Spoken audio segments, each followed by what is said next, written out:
All right, hi. Hi. So good to see you all. Oh, wow, this is the last session? Or we have one more? One more. One more after, yeah. So it's Q&A time, and for those of you who don't know, I'm Lori Carpenos, and I use this stick. It's more than a talking stick, like they use in the Native American circles. It's to help me hear. So when you ask a question, I'll run up to you with both of these microphones. This little one goes to me, and you'll have the cord hanging down, and that's the end that you talk into. The closer you have it, the better. And this should pick up pretty good. Okay? So, your turn, Jenny. Hi, I'm Jenny Elleray.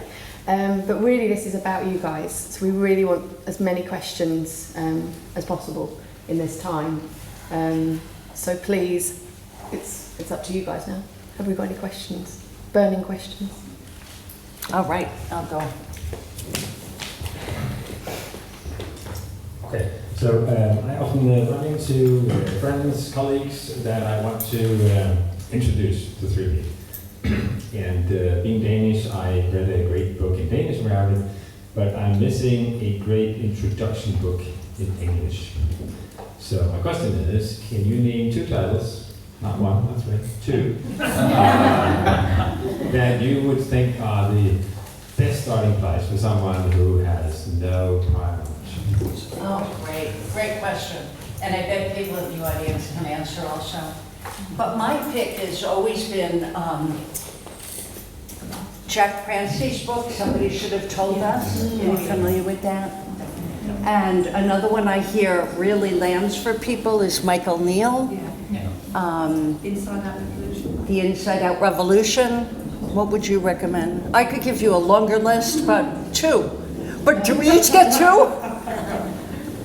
I think, I was going to say the Inside Out Revolution just for completely brand new people, but I think The Missing Link is a really nice, it's more like poetry. So I've often given that out to people. So funny, they didn't even occur to me to say any of such books, but of course, they're the best, to start with the source.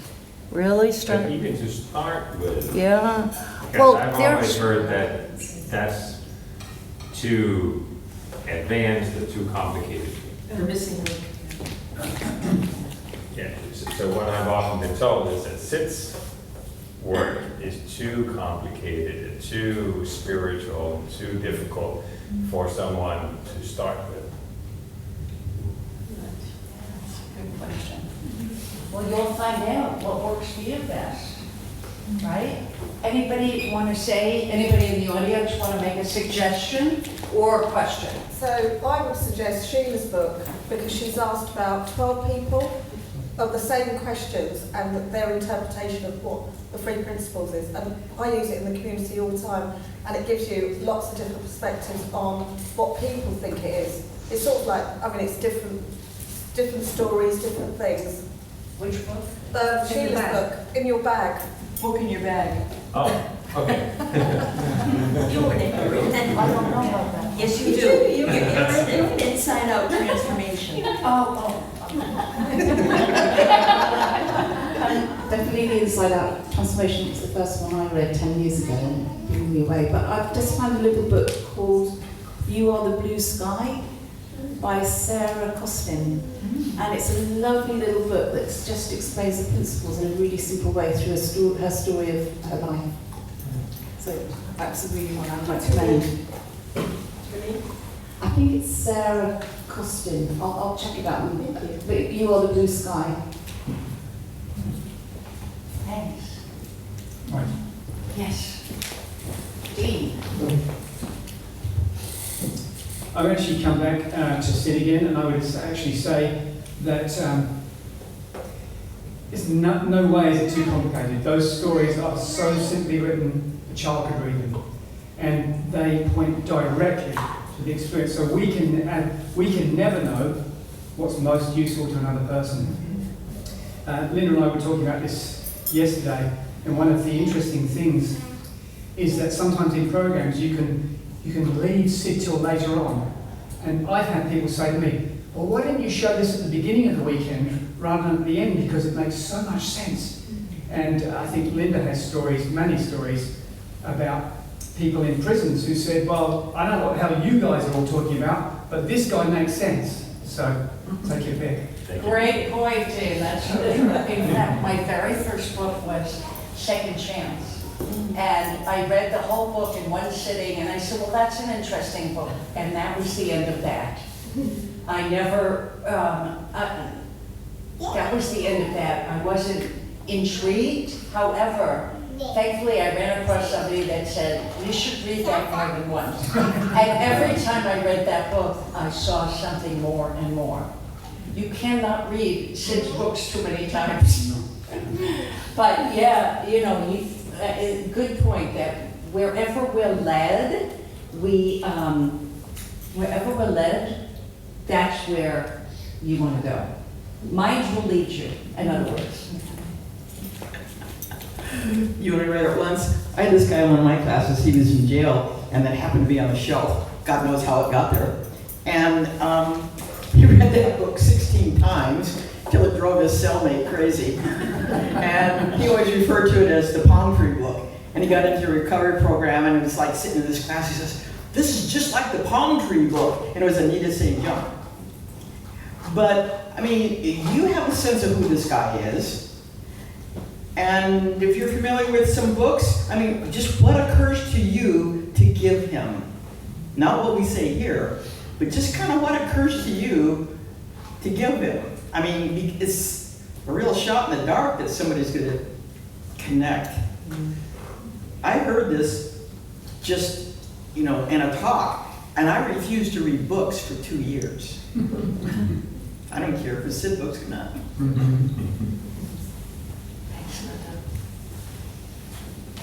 Okay.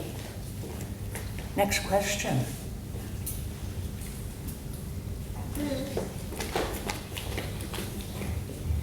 So I work for LinkedIn, and I see a lot of stress and anxiety, and I work in sales, and I'm trying to bring principles into this corporate environment, and it's a difficult. I find it difficult because the spiritual conversation in that kind of context kind of isn't wanted.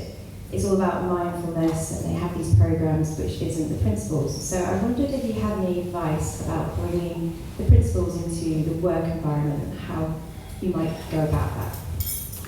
Good question. The work environment. You have more experience than I do, I think. Jenny, do you? Not that much. I think it's one of the things. I remember my dad tried to get me to go into schools with him for quite a long time, and I kept saying, yeah, we'll do that. Yeah, we'll do that. And then he could never pin me down, and it was because I had in my head this idea that I was going to try and go in and teach teachers, and I kind of had so much thinking about it. And I remember my dad just saying to me at one point, what is going on? So I told him, and he said, teachers are people too. And I think there definitely is language that, you know, there's so many words to describe, there's so many ways to point, and you don't have to use spiritual language. I think quite often when we did some stuff in the NHS, it probably did sound more psychological, but it was kind of, where are you coming from, and do you know this is true for yourself? And then you just find the words. So I think it's trusting that this is relevant for anyone. And I think we do have our ideas of like these kind of people and those kind of people. But I remember when we had Ken Manning and Robin Charbot come and kind of demonstrate what they would do in an organisation. So they had 3 principles facilitators and coaches come and sit in the room, and then they started the training as if they were just talking to a group of people in a business. They said obviously it's an easier crowd, and so they said to people, you know, try and come up with questions and stuff because we do get challenged. But I was amazed over the 3 days how deep it went and how they weren't scared to go there. And they said, this is what we do when we're in an organisation, because you're just talking to people. So it may be that the way that you describe it or your proposal will sound more psychological, but then when you're in a room with people, I feel like you just get moved. But it's just getting this idea of our head that there's certain types of people. They're just people. and we got to film the Pransky's going to BAE Systems. So they had 5 facilitators for 5 days with about 30 or 40 people. And they actually had someone within the organisation who'd already been moved and affected by the principles come in on the first day to, I think, give it validity. So they said often it was helpful to have someone within the organisation who's already been affected and moved and is respected to come and say, no, these guys, this is good stuff. But it was interesting because for the first couple of days people were like using their phones under the table, and you saw by the end of the 5 days everyone had settled down, and the stories that they shared of the impact were more personal, like I phoned my mum, I haven't spoken to her in 10 years, or I remember Mara Gleeson saying, someone just saying, I'm not going to hit my kids anymore. Like she said, so the stories that were shared on this corporate training were just very human and personal. And then it did then affect the business in an amazing way, but it's just that remembering, we're all just people, we're all the same. Absolutely, yes. You had a question? Or an answer? So I have the same challenge. Is there a group or work stream or Facebook or something that specifically sort of exchange experiences in this, to your knowledge, anybody's knowledge? Jenny is freedom thinking. Yeah, that's not about corporate. No. I can just share the name of Ken Manning's book, and it's called Invisible Power, Insight Principles at Work. How does that sound for you? But that's the name, you know, Ken Manning and Charlotte, but that's on Amazon. Invisible Power, Insight Principles at Work. And if you were to put on YouTube Ken Manning, Three Principles Work, you'll find many hour and a half long, and he's very corporate, and he lives 5 miles away from me in the United States, so come visit. Okay. As well.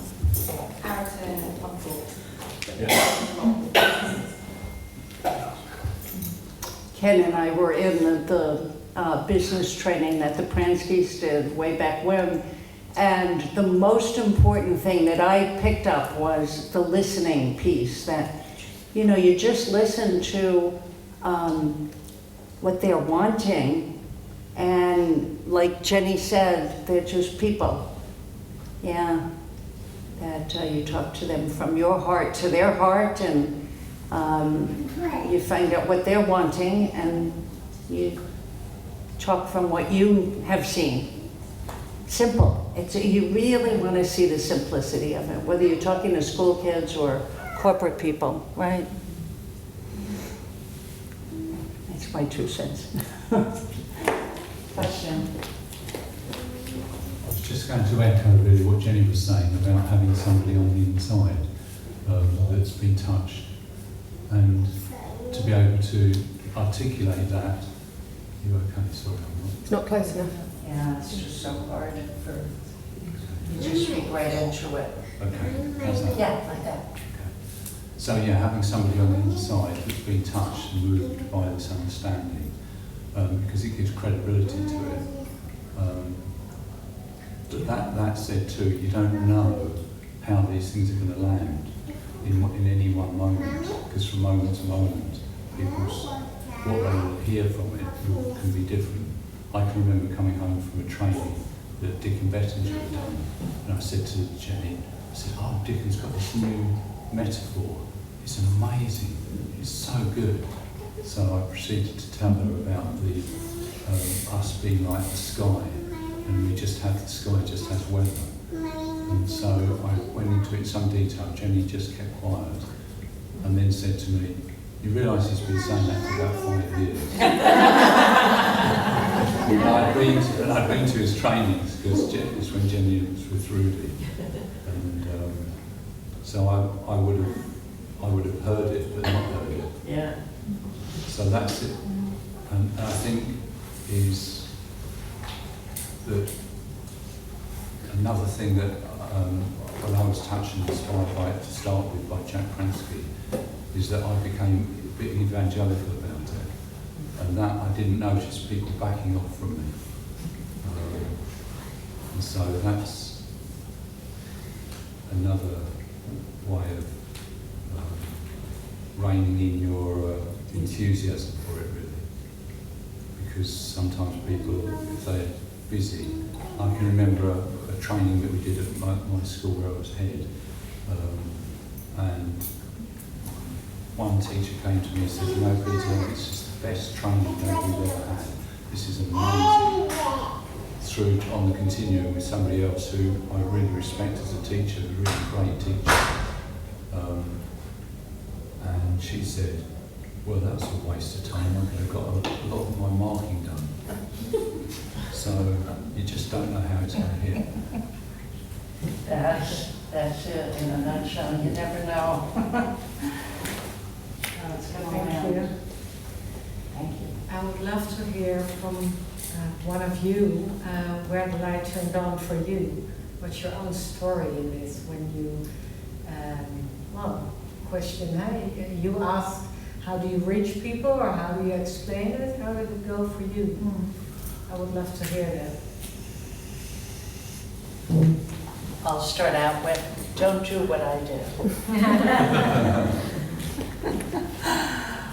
I made all the mistakes in the book because I had this huge transformation and I wanted everybody to know. And, I didn't have a lot of people that I talked to, but I turned off it turned off a cousin of mine who to this day takes anti-anxiety meds. And she said to me, back when I first heard Sid was 1985, and I came back wanting to yell it from the rooftops.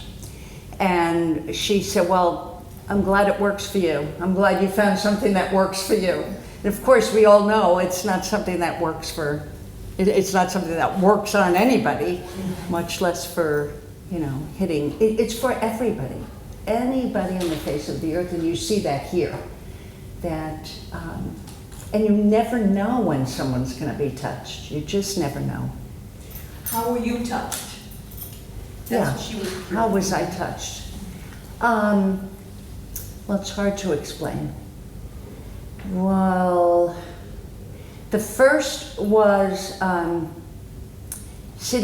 very first talk of Sid's, and I went really kicking and screaming, sort of, like, this person has no initials after his name. Who is this person? I never heard of him before. And so I wasn't really listening because I didn't think he had anything to offer me. And at some point, it was a small group. I was really grateful to be in the front row seat because something hit me. Everybody has a different response, so don't think this is going to happen to you. But it was like a waterfall, just tears, tears, tears. And the feeling was of relief. I had no idea how much I had been thinking I am in charge of how my life goes. I'm the one that has to direct everything the way I think things should be. I should be this way, I should be that way, I should have, I should find, I was at that point around 27, 28, I should find the right father for my future children. I had a lot on my mind of what is important and what I'm supposed to make happen.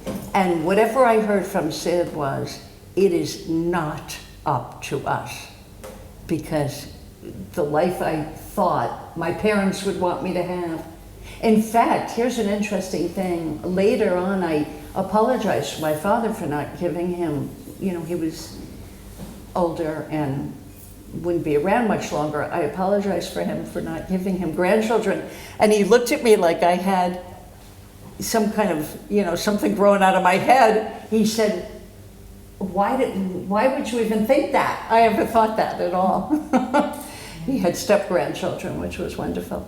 But, we think we know what we need, what somebody else needs, and we can't know that.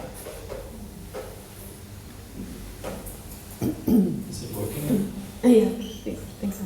Is it working? Yeah. No. Is it working? Yeah. Can everyone hear?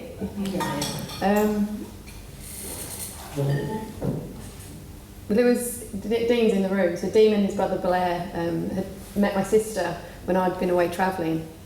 So I got back and she said, "I'm going to London with these people. Would you like to come?" I was like, "Well, who are they? I've never met them before." So I think she'd had Blair around to try and talk to me about the principles, but it was all just words and noise. And so we all travelled up to London. I think Sue and my cousin Anna, who's here as well, we travelled up over 3 days.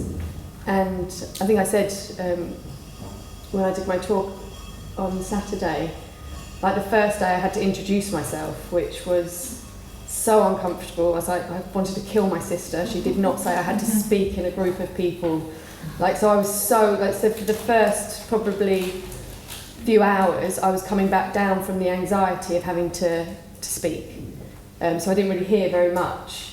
But I think for me it was seeing the inmates in prison, because there used to be some videos that I think Roger Mills had been part of filming, what were they, innate health videos, applications videos, and all these different things to do with the prisons and stuff in Santa Clara County. It was those videos of seeing people who I'd previously believed to be terrible people sat there sharing from their heart. One guy was just crying because he told a story about he lived with his grandfather and he sort of took him for granted, and he'd go out and he'd come in and he'd never have any time for him, and then one time he'd gone up to his room where by the time he came back down he said he felt his grandfather had passed, and then he just kind of broke down in tears. And there was something about seeing like the humanity in that man, and I knew he was in prison probably for something. I think it was quite a high, I'm not sure which prison it was or what he'd done, but that really did something to me. And then it's like over the few days of starting to understand that like thought creates reality, thought creates feeling, it's not out there. All of my creations of who I thought I was just started to like disintegrate, and what was left was that sense of what we all are. And that was what was inside that man in prison who'd touched me. Like he spoke from his heart to my heart, and like I came back and like you guys thought I joined some kind of weird cult because you'd been in the self-development kind of world from the 70s and tried so many different things. I'd had so many therapies, and change takes time. So I think I can't pinpoint the moment, but it was just the falling away of everything I thought I knew, and then this magic. And like I did want to share it with everyone, but I didn't have any words. And I think that's why I was saying when I had the experience with Lucia of having memories without words, I realised like it is in that unknown space feeling that change happens. But then we attach it to words or we attach it to stories. The change that took place wasn't anything to do with a thought, if that makes sense. So it took me a good couple of years really to start finding language and words to describe. And I still think they're quite clumsy, but luckily people still hear. So I can't pinpoint a moment. So I'm not speaking, could you hear? Yeah. Anybody else? Yeah, I just want to add a little bit that was wonderful because it comes through insight. Yeah, that's what you're speaking to. That it's so important to know, and you don't know. So much has occurred in my life where I look back and I say, oh, that's what Sid was talking about, right? It's like you see something as an after effect.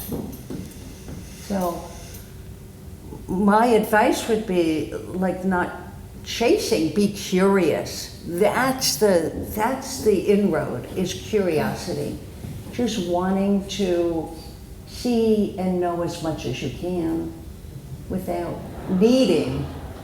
Does that make sense? Like a gentle curiosity, and yeah, really, really wanting to see. Any other hands now? Yeah.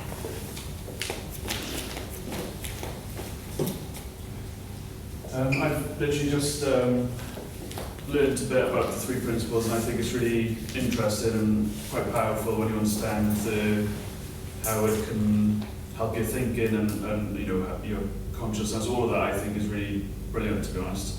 The one thing just started reading one of the books, and the one thing I was curious about was one of the coaches in the first chapter kind of threw in about a divine being.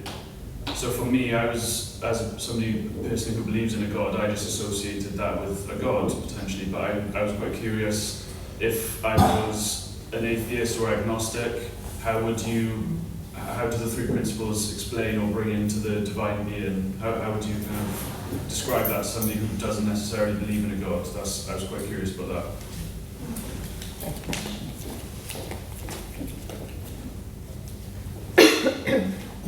I have something to say, but I'd like you to go first. Thanks. I'll just point it to you. Yeah. Test the mic. Yes. I think it's quite low battery. Well, I think that's what I loved on my first course, is that it wasn't religious. So this idea of mind being in the intelligence of all things, and it being who we are, like, it was almost this sense of, it's so ordinary, like the times where I looked back and realised I didn't have the information I needed for that situation, but something showed up. It was just this idea that there's an intelligence beyond my intelligence, and it didn't feel like a person or a man. It wasn't kind of like it wasn't objectified. It was just like this energy that lives things. So for me, that was enough.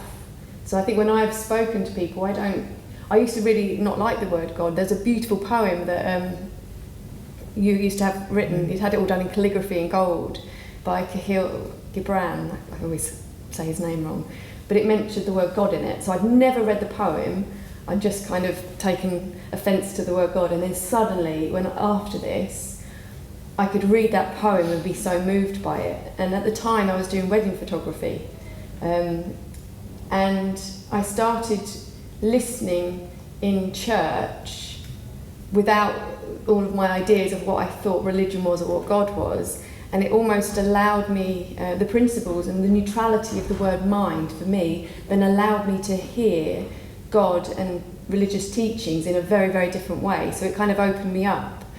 And I remember on one of the trainings that Rudy and I ran very early on, a lady came up at the end and she said, "You know, you're talking the original Hindu religion. Just what do you know about it?" And I said, "I don't know anything about it, but I'm fascinated." So then she told me. So I think probably like the fact that those words found Sid made it very, very neutral, because he would early on, when I listened to some of his earlier recordings, he did refer to God, but I think he saw that does switch some people off. But I think as soon as someone gets a feel and a sense for it, you realise it's just words. Yeah, great answer. Does anybody have any other comments about that? Because I love that question. I think there are a lot of people who deal with that question.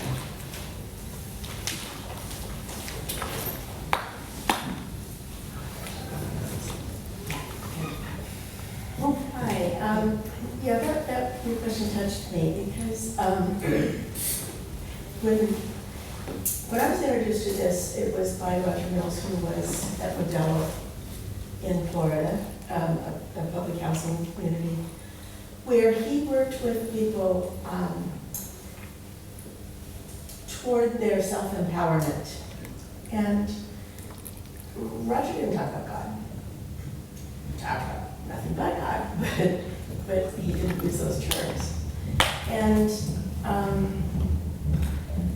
he talked to people about their innate wellness. He talked about their moods, their levels of consciousness, their thinking, and their reactions. And but he spoke from his depth of understanding and knowing that was in everyone. And so his his approach was just to elicit that sense within themselves of their own innate wisdom. And as close as he got to talking about God was innate wisdom. And I did the same thing going into talking to teachers, principal of the school, in a public housing community.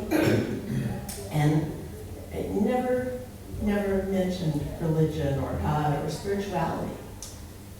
But they hear the common sense of it. They hear the resonance within themselves. And it works. It just, you can't miss. I'm sorry I'm doing this. Yeah, you're close enough. Beautiful, thank you. Great response. It's so true, isn't it? That, the beautiful thing about this community is that it doesn't matter what religion you are, and there is every religion within this community. There are devout Catholics, devout Jews, but underneath all religions is a sense of who we are, that deeper self that you just spoke to so beautifully. Yes. One final comment on that. This year I've been out, hanging out with people who are doing different things. And so what's for me now is that there are many doors, and the Three Principles is one door. For me, it's my door. I've never found the door that's quite says it as simply and thoroughly and completely. The other doors seem to be, and this allows me to understand that that's what we're looking at. You wanted to speak next to. Yeah, thank you. I don't know if it's on. It's on, yes. No, It's not on. It's not on. Oh. That's okay. Here we go. I'm just going to try to talk to you. I'm a nurse, and what I have found is that the human body is, well, in England, in the United States, it's 98.6. I don't know what it is, 37 something Celsius body temperature. I have not had to measure my own oxygen intake the entire time I've been in the room today. I believe that my kidneys are making urine right now, but I'm not sure. But I believe they are. My point being is that there is a force at work for our good as a human body. And what's brilliant to me as a nurse was to find out that my psychological health also has a consistent wind at my back to try to help me to stay on course and feel well. And whatever you want to call it, it's the same thing that makes the sun look like it's rising in the east. We all know what really is, that we're rotating, but it's the same thing that says acorns become oak trees, so all that just that natural thing that everybody takes for granted is at work in my psychological self to keep me on the beam. So I have found that to be useful. And we can talk later about God if you want, because I'm into him big time. Or her. I can tell that you didn't say that. I'm old school. I'm old school.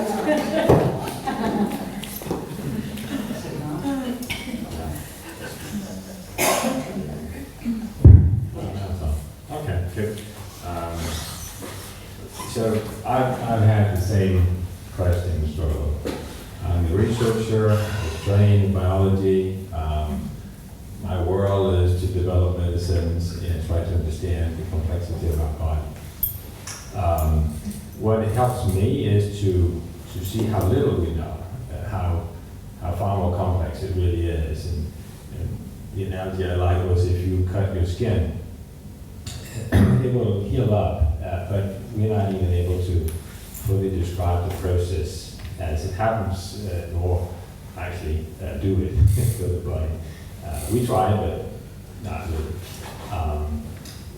So I'm just trying not to get too stuck on this thing with the much bigger intelligence. There's enough intelligence in the body being able to do this, our subconscious, and all of that. I think I'm still missing a little bit of the power of this whole concept, so I think if I want to get to an experience where I have experienced and seen myself, so well, there's intelligence at play, I'll get closer to it, probably get much more out of it. I just haven't done it yet, but I'm also okay with just being sort of halfway. That's great, thank you.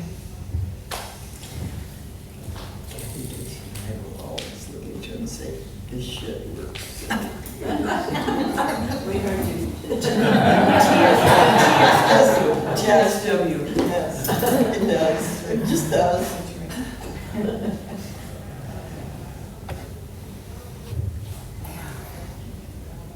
I mean, it's pretty amazing, isn't it? Is this on? Yes. It's pretty amazing, isn't it, that all fields, medicine, nursing, education, business, all religions, what's underneath it is what we're talking about. Wisdom, mind, whatever word you use. It's not in the words, right? People had a hard time with mind, thought, and consciousness. So I think it was Judy Setchman came up with, well, call it whatever you want. Call it, what are the Three Stooges' names? That's what she called it. Mo, Curly, and... Larry. Right, Larry, Mo, and Curly. Come up with your own 3 words. You don't want to turn it into a thing.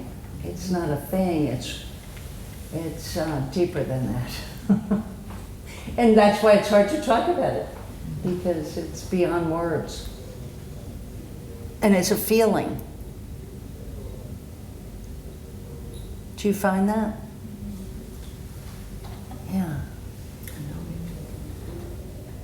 What other questions?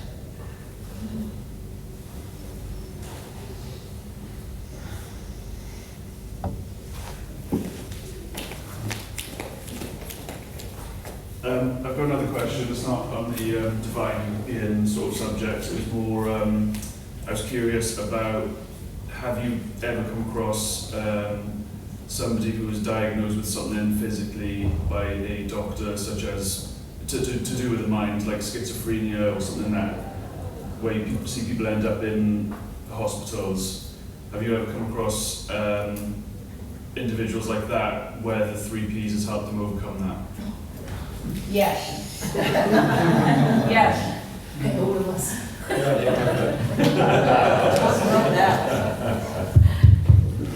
Yeah, there's actually a book out called, recently out, Beyond Diagnosis. And people with schizophrenia have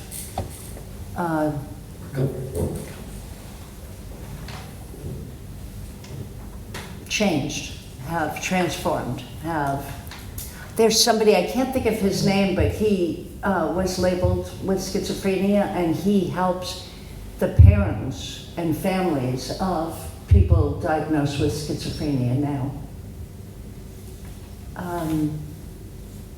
So that shows you the possibility. The possibility is endless for people to hear something, no matter what they've been labeled with. And that book, Beyond Diagnosis, is a series of many stories of people who were diagnosed. I'm in that book. I had a diagnosis of depression. So my story's in there. And a lot of people, I can't think, Wendy probably remembers some of the other people, who completely transformed. I mean, there's some mind-blowing stories in that book. Mine's not so mind-blowing, but there are some really big ones in there. So there is no end to the possibility of people seeing something deep enough that completely transforms their life. I just wanted to... Question. If you're working with somebody who has schizophrenia, how do you work with them? I do a lot of listening. I do a lot of listening, and you just, I mean, I haven't worked with anybody recently with that label, although I have worked with somebody recently who's in her late 20s who came out of the hospital with after a psychotic break.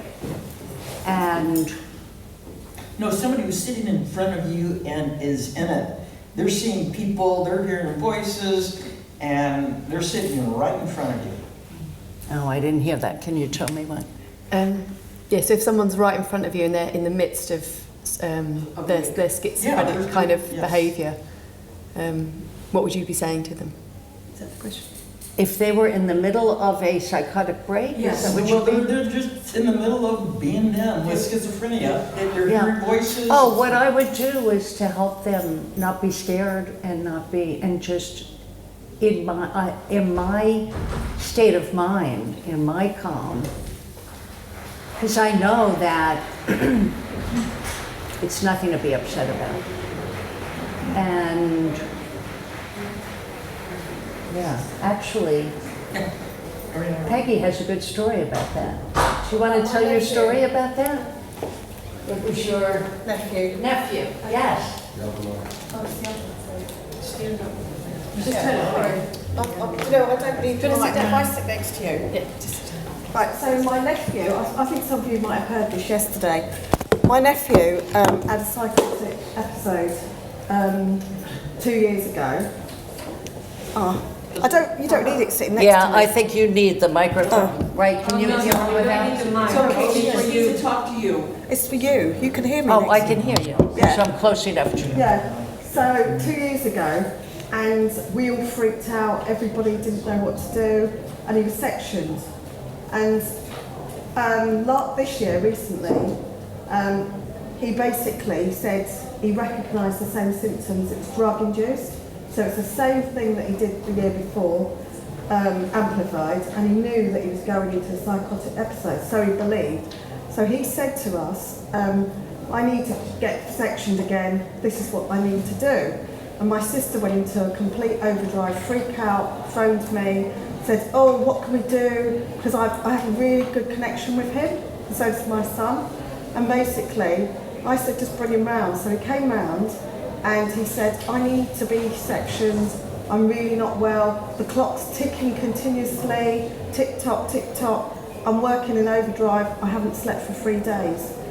And I just said, you're okay, you're fine. And I said, what do you want to do? He said, my mum's booked an appointment, she's driving me mad to go to my mental health nurse. So I said, all right, let's just drive there. I mean, he was driving at 80 miles an hour, but I've been away with him, and he's a fantastic driver. I'm sorry. Right, just to round it off very quickly. So we drove there, we met with the mental health nurse, and all the time we were driving, he was concentrating on the driving. So I don't even think he was thinking about the tick-tock in his head. He was just doing the practical thing of driving and saying to me, I'm just going to go and have one of my breaks. It was not that bad last time. It was actually dreadful the time before. But we didn't talk about that. And then we got there and we sat in this room with a psychiatrist, a trainee, and the mental health nurse who knew him really well.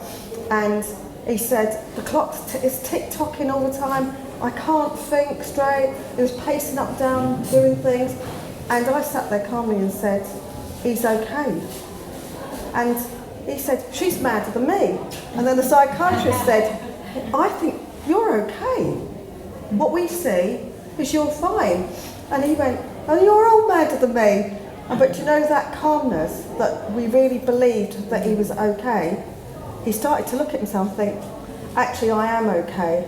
I don't need to go to a mental health service. But I do, and he said, his wisdom told him, I suppose, he needed medication. He wanted to be medicated. So that's where it came from. And he knew what he needed in that moment. He also made a statement that when I take those balloons that make me hear voices or whatever it is, I know I'm going to be like this. So not only did he know he was okay, he also knew what the cause was and what he needed to avoid. Yeah. Thank you.